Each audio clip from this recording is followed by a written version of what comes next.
Welcome to the Bringing Business to Retail podcast, where we talk all about solutions to make money and grow your retail or e-commerce store. I'm Salena Knight, and thank you so much for joining me.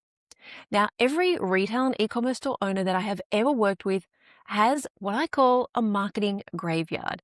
It is full of bundles, those gift with purchase, the promos that you ran once and you watched almost nothing happen with, and you mentally filed them under, that doesn't work for my store.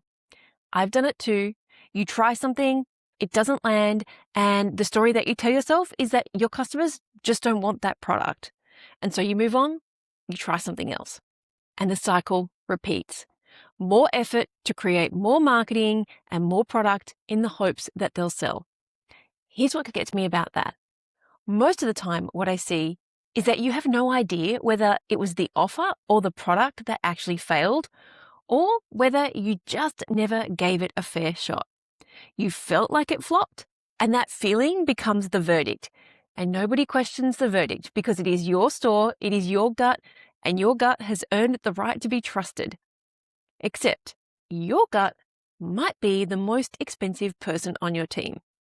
And the part that nobody talks about is how tiring this gets. You can run offer after offer and stay busy. You can keep trying things and still not be able to tell what is the stuff that actually moved the business forward and what is the stuff that you talked yourself into calling a win or a loss.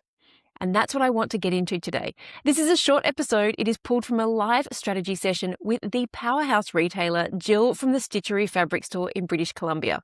Remember, where focus goes, money flows. So let's get into it. I was wondering, I've tried a few where you do like bundle deals and gifts with purchase and can't quite seem to hit on the right mix.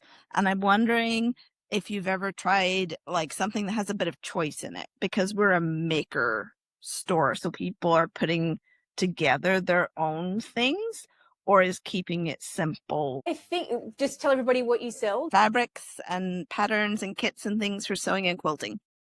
Okay, so a couple of things. Why have the other ones not quite landed?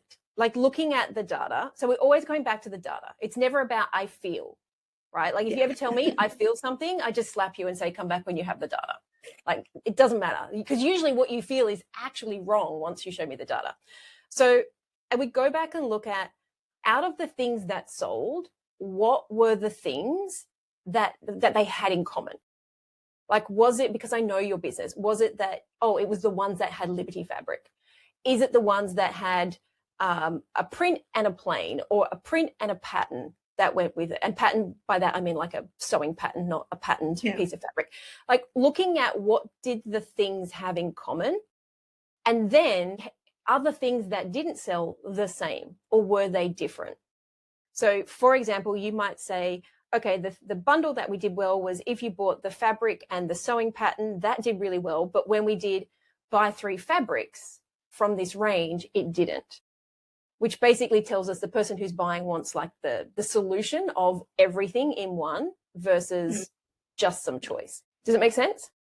Yeah, I need to go look. I think that's the problem. I haven't figured it out because each one has had so few hits so I need to go back and look and see if I can figure out some patterns. Okay, so what I would then say is, coming back to the data, is did we not just get enough traffic? Like, are we making this? That could be. Are we making this decision off the fact that not enough people saw the offer? In which case, if our data point is like 5 sales, we don't have enough data to make that decision. Yeah. And so we have to go back even further and say, going back to way back to the beginning of, was it the right campaign? Was it aligned with what my customers wanted? If I looked at the messaging, was that what they were looking for? Okay, tick, tick, tick. Did enough people see it? Yes, I look at the data. Tick, tick, tick. I'm good there. Did we use the right campaign type? Tick, tick, tick. I'm good there. Of those people, does it make sense that the people bought? Because I'm going to hazard a guess there are things along the way, but I know you've ramped up the marketing, but there were probably things along the way that if we would have done them differently, we may have gotten a different result. But in saying that, I would still take the sales that you did have and look at, if it's not a huge amount of sales, like look at the people who bought and then go, oh, okay, that was Sarah.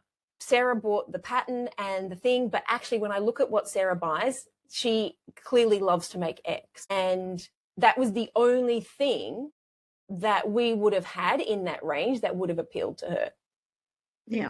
So it's just getting this data, and I'm happy to help you go through it once you have it, like bring it and we'll go through it and look at what that is. Because when we know what those things are, we can just repeat it. Yeah. But in the meantime, it might mean just testing some different things to see what actually hits. But we have to have enough sales to make it work. So that's a wrap. I'd love to hear what insight you've gotten from this episode and how you're going to put it into action. If you're a social kind of person, follow me at the Salena Knight and make sure to leave a comment and let me know. And if this episode made you think a little bit differently, or gave you some inspiration, or perhaps gave you the kick that you needed to take action, then please take a couple of minutes to leave me a review on your platform of choice. Because the more reviews the show gets, the more independent retail and e-commerce stores just like yours that we can help to scale.